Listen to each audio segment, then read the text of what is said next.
Hi guys, we'll give it a couple of minutes and then I'll start. This is Medicolegal Essentials for F1.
So hi, my name's Lucy. This is Medical Legal Essentials for F1s.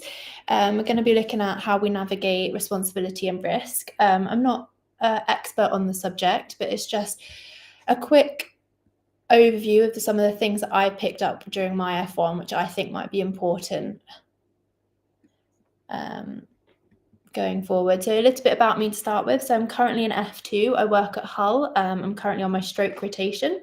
Moving on to GP in December, followed by respiratory. I did my F1 in York, so a lot of the things I've learned I picked up in York. I did A&E, general surgery and geriatrics, so I got a good overview of the hospital, and I did my undergrad at Manchester. So today is just going to be a quick teaching session on some of the basics that I think are important for F1 level. So things we're going to cover are informed consent, mental capacity, confidentiality, adverse incidents, how we should be responsible for our own documentation, and then finally chaperones. So we're going to start with capacity. So firstly, should we assume that all patients have capacity in the first instance? Is this true or false? So this is true. We should believe that all patients have capacity. They don't have to prove anything to us. Every encounter that you have with a patient, you should go in thinking they have capacity. They have autonomy over the decisions that they make. It's during those conversations that if somebody starts to give you doubt about their capacity, maybe it's the things that they're saying, the way that they're acting, it's only at that point that we consider, do we need to assess their capacity? So the first thing we need to do when we're thinking about doing a capacity assessment is asking ourselves, does the patient have a disturbance or impairment of the mind? If the answer to this is yes, we can then move on to perform a capacity assessment. So with the acute disturbance or impairment of the mind, this could be things like cognitive impairment. They could have a delirium during their hospital admission, secondary to an infection. Could they have a dementia potentially that's impairing their higher thinking? However, when we're thinking about capacity and the decisions that patients make, they are able to make unwise decisions. Just because it's a decision that we wouldn't make as clinicians doesn't mean that it's the incorrect one. For example, on my general surgery placement, we had a patient that really didn't want to have a Riles tube for treatment of their bowel obstruction. Even though I think that was an unwise decision, the patient had every right to decide that that is actually something that they didn't want. Our responsibility was to explain to them why we wanted to put it in, or the negatives of not putting it in, but the patient still reached the same conclusion that they didn't want to have it. I felt that was an unwise decision, but I can then go and say, I think just because I think it's unwise, the patient lacks capacity, if that makes sense. So how do we assess capacity? So I think it's important for F1 to think that capacity should be a decision and time specific. We cannot assess someone's capacity for every single decision in one assessment. So if a nurse says we need to do a capacity assessment, please, for this patient because we want to do X, Y, and Z, we have to politely say, well, we can't do that. It would be separate capacity assessments. So the Mental Capacity Act 2005 details how we perform a capacity assessment. Patients need to be able to prove 4 things to us. Do they understand the information that we provided them with? So you can get, when you're talking with someone, you'll be able to pick up if they understand or not, like you do in a normal conversation with somebody. Are they able to retain that information? There's not a certain length of time that a patient needs to retain the information regarding decision about. It's specific to that decision. It's something that you'll need to decide. It could be for the length of that conversation. It could be for an hour. It could be 15 minutes, but for what is appropriate for the decision that we're assessing the capacity for. Can they then weigh up the decision? Can they understand the positives and the negatives of decision? So using the Ra's tube as an example, so we can explain to the patient they've got a small bowel obstruction. This means that things aren't able to transit through their GI tract. This can lead to a build-up of pressure. We would like to insert a Ra's tube, which is a tube into the nose, into the stomach to relieve some of this pressure. The positives of that are you'll start to feel less sick, you won't vomit, and you're less likely to have a perforation from this build-up of pressure. However, it is an uncomfortable procedure to have done. Not many people enjoy having it done. And then are they able to weigh up the positives and the negatives for you? And the final part of the capacity assessment is, are they able to communicate all of that back to you? A patient doesn't have to prove, to say someone doesn't have capacity, it's just one of those things. You don't have to prove that they can't do all 4 of them. If you don't feel like they understand, that's enough to say for that decision that patient lacks the capacity. What's really essential when, especially as F1s and F2s, if we're asked to do capacity assessments, is we document them really clearly. So we should document all of the capacity assessments that we do, and we should include evidence about how we feel the patient doesn't demonstrate a particular principle.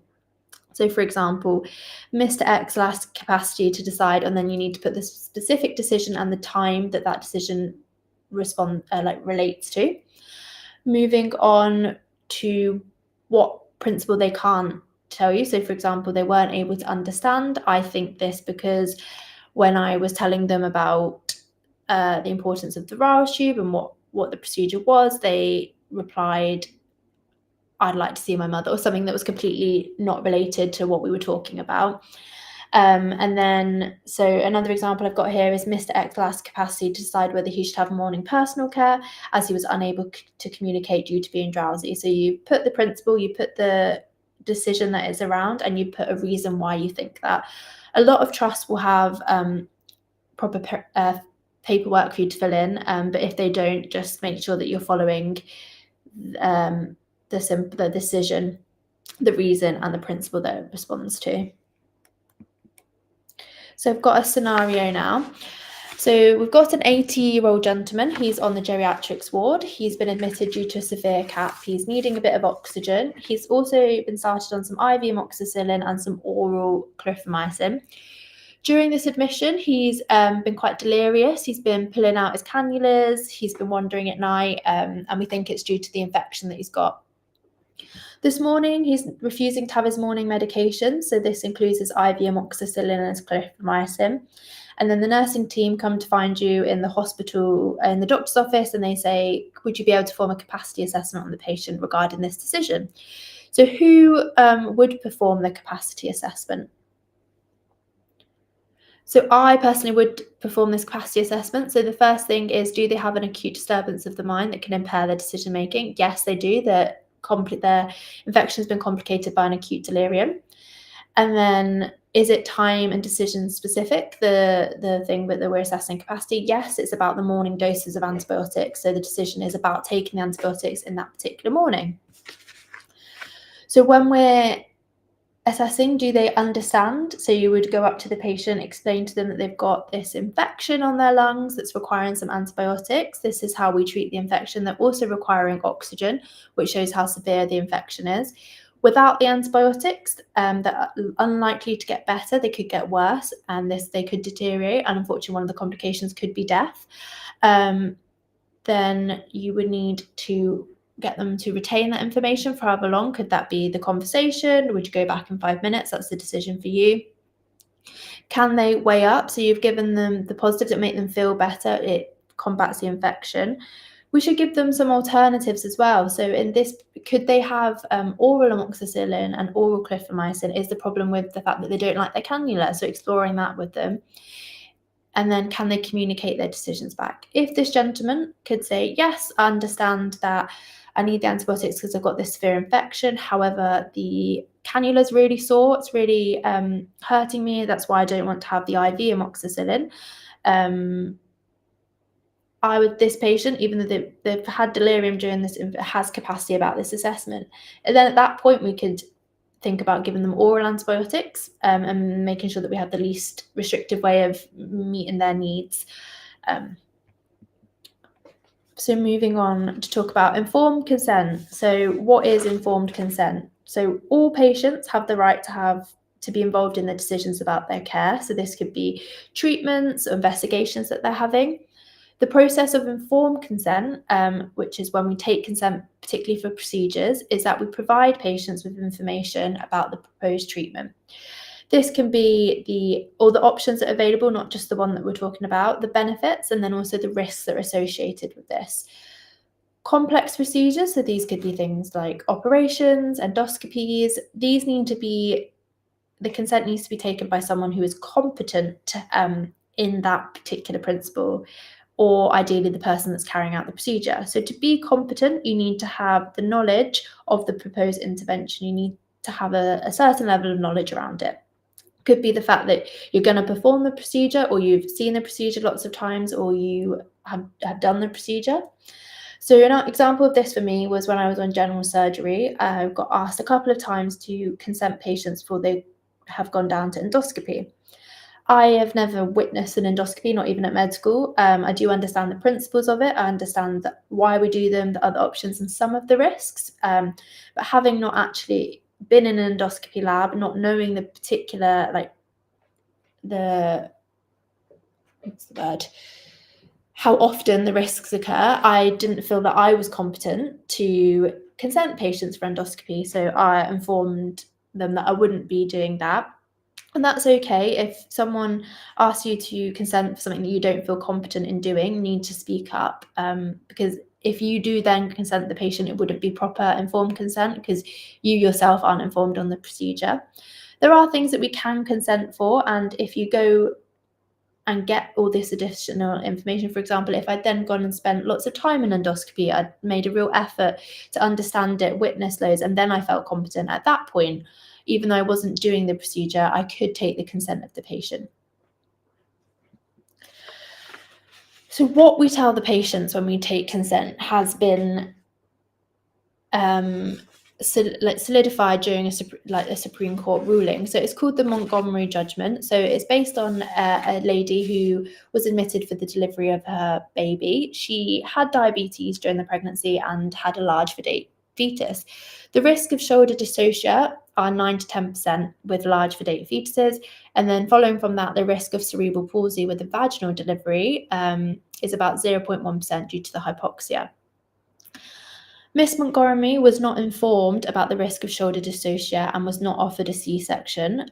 She then had a vaginal birth, which was complicated by shoulder dystocia, and due to prolonged hypoxia, her baby ended up having cerebral palsy. It got took to the Supreme Court, where they found that the obstetric consultant was negligent because they did not explain the risks of shoulder dystocia, and they didn't offer a C-section. When they were taking the informed consent, they didn't give the options, they didn't give the benefits, and they didn't give the risks. This led to a ruling which said that doctors now have the duty to take all reasonable care to ensure that patients are aware of all material risks. And by material risks, we mean a risk which has a grave consequence and that is irrespective of how often that happens. So it could statistically be very, very rare, but it's got grave consequences that therefore the patient should be aware of them. So this is known as the Montgomery judgment. So it's just something to bear in mind when you're thinking, oh, that rarely happens, I won't mention it. We have to by law mention it to patients, even if it's rare. So thirdly, I'd like to chat a little bit about confidentiality. So this is a really big thing in medicine. And the definition of confidentiality is protecting your personal information.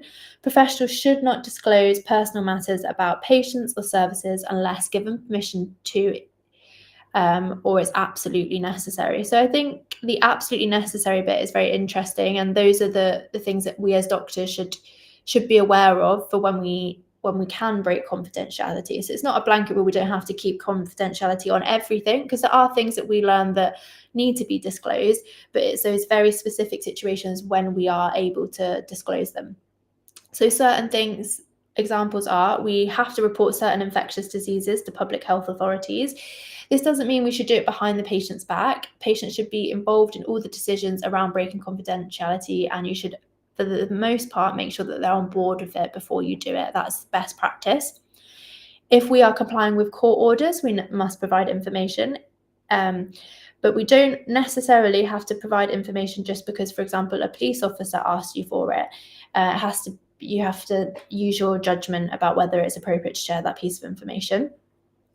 If the person is at risk from themselves, or if they're going to harm others, we are able to break confidentiality. We must always disclose domestic violence if children are at the home. And then public security issues. If we believe that there is a serious harm or threat to the public from a piece of information that we know, we are then able to break confidentiality to the relative people that we need to tell. Some top tips for confidentiality while working as an F1. So you are able to discuss patient details to get advice, for example. So say you want to call the med reg about a patient, you are able to give them necessary details. This can just be so that they can look the patient up, look at the results themselves on the computer system, also that the med reg is aware of the patient if they need to go and review them.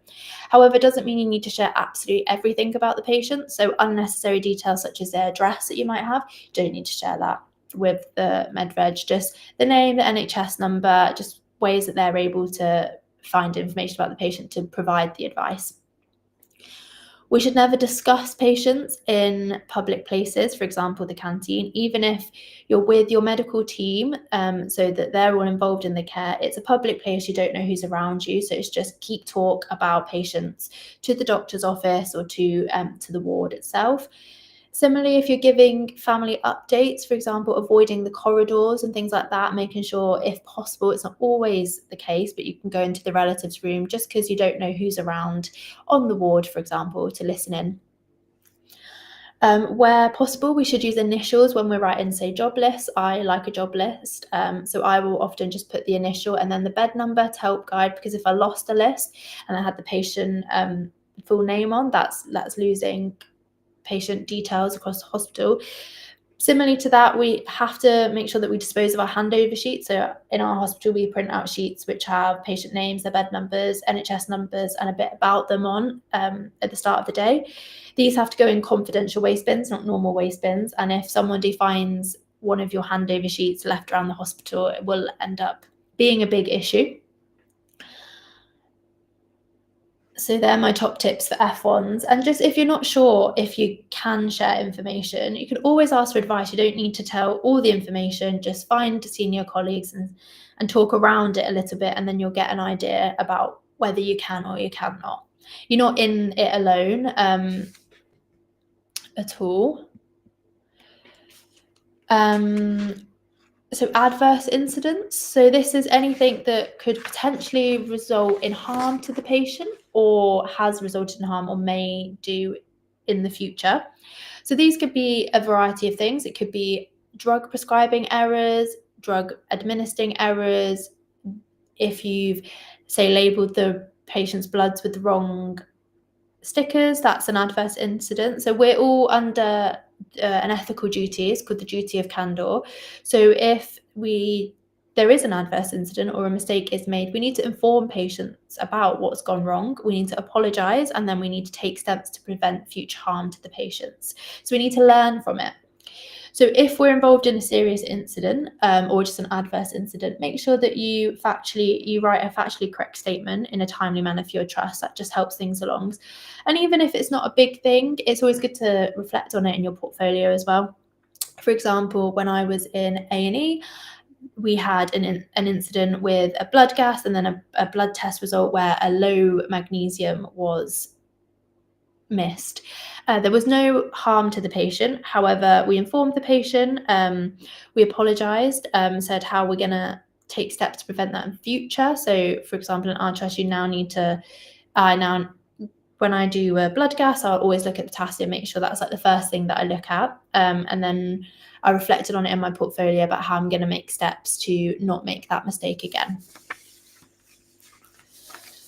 So I've got a scenario for adverse incidents. So we've got an 85-year-old lady, Mrs. T. She was admitted to the Gen Surg ward with a bowel obstruction. She underwent emergency surgery a couple of weeks ago. She developed some acute shortness of breath and tachycardia following that.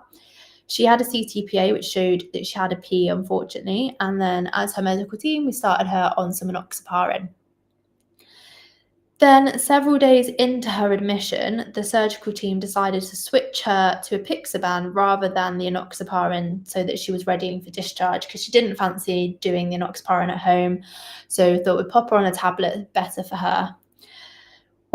So the weekend, you're off the weekend, you come back and you're writing her discharge summary on the Monday morning. You see that actually the patient's been having the treatment dose of enoxaparin alongside the apixaban for the past 3 days. There's been a prescribing error. Someone has not taken off the enoxaparin when they prescribed the DOAC, the apixaban. So what should you do? You've noticed it, you're sat at your computer. Are you just going to delete it off, write the discharge summary and forget it never happened? Or are we going to take steps to act on our duty of candor? So we need to take steps. Yep, we need to make sure that we're informing the patient of what's happened. So going to the bedside saying, you've unfortunately had 2 lots of anticoagulation for the last couple of days. This puts you at high bleeding risk. Luckily, you've had no falls or adverse incidents from it as of yet. However, we are really sorry that this has happened, and it is something that we're going to learn from in the future. So we've informed the patient. You can complete a day text on the event so that we can look in ways of mitigating the risk in future. And then making sure that we actually rectify the mistakes. So stopping the enoxaparin, getting relative help. So informing your senior doctors, informing maybe hematology to see if there's anything that we can do about the double anticoagulation. In this scenario, it's lucky because she hadn't had a fall. It could have been a lot more serious if the patient had had a fall while on double anticoagulation and had a bleed. That would be an adverse incident in itself. So we've looked at capacity, informed consent, confidentiality, and adverse incidents. So they're all things that you will come across daily as an F1, and just things to keep in the back of your mind.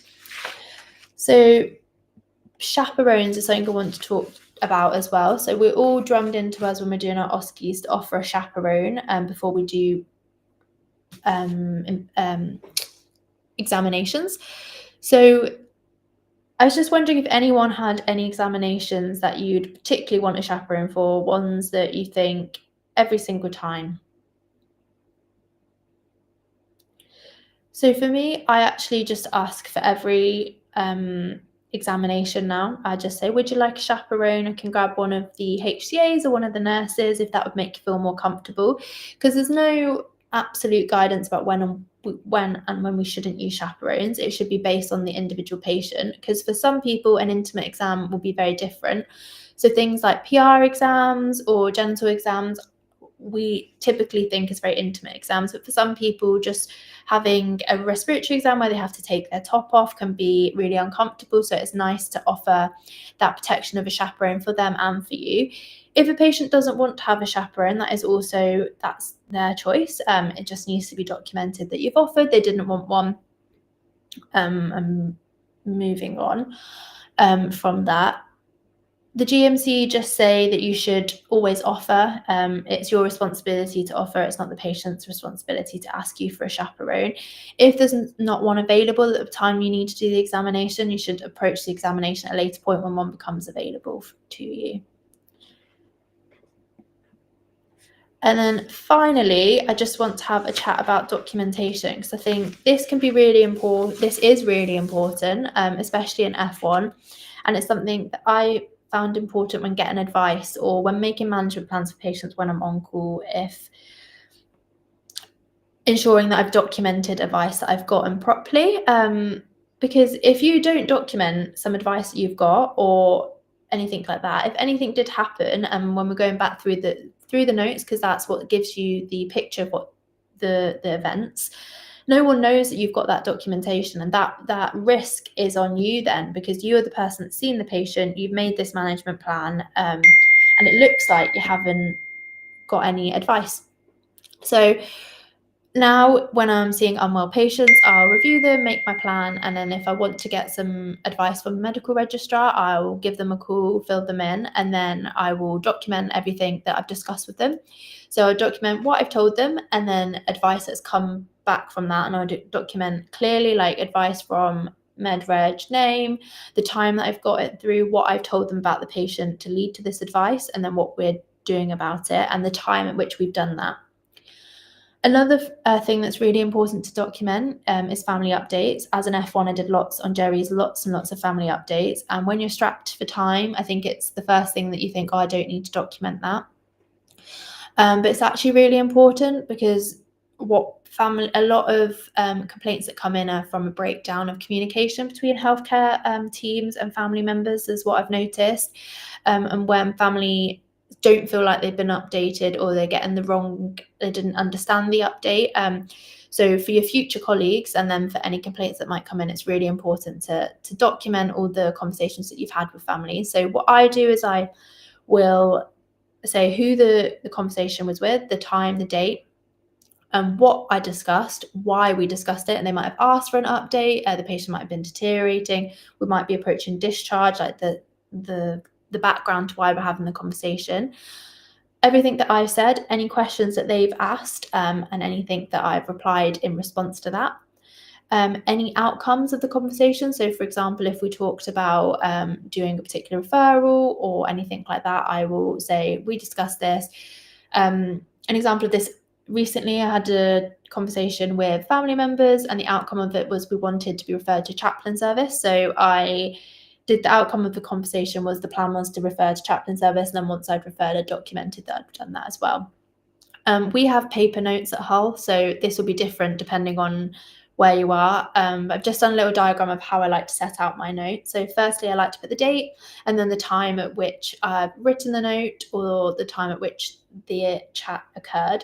If I've written it in retrospect, I'll put written in retrospect, conversation happened at X time, or advice got at X time.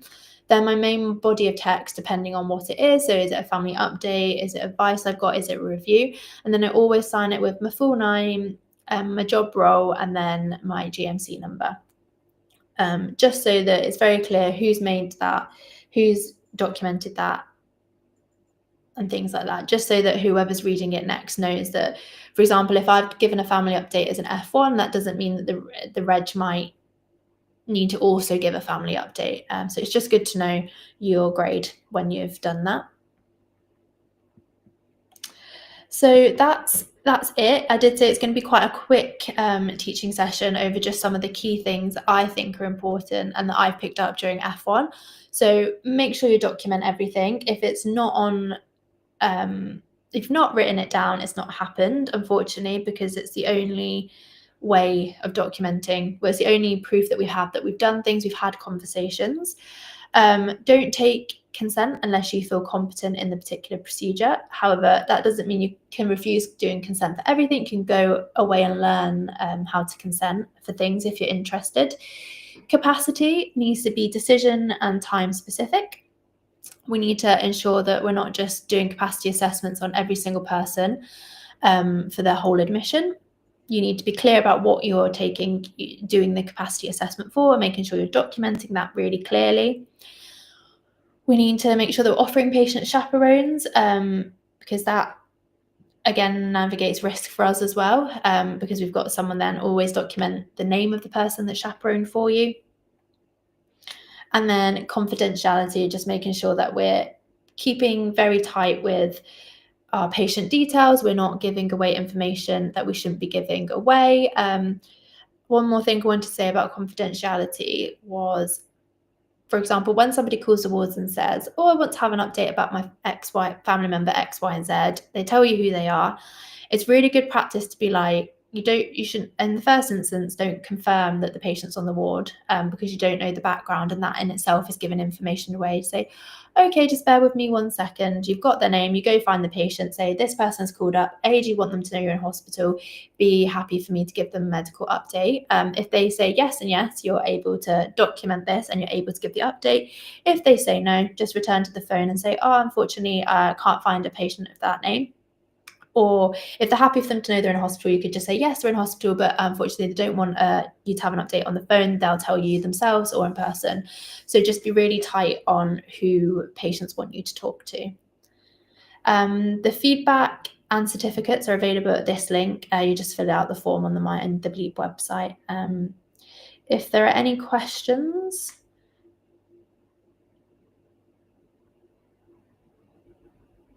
I think we'll just leave it at that. Thank you. Have a nice evening.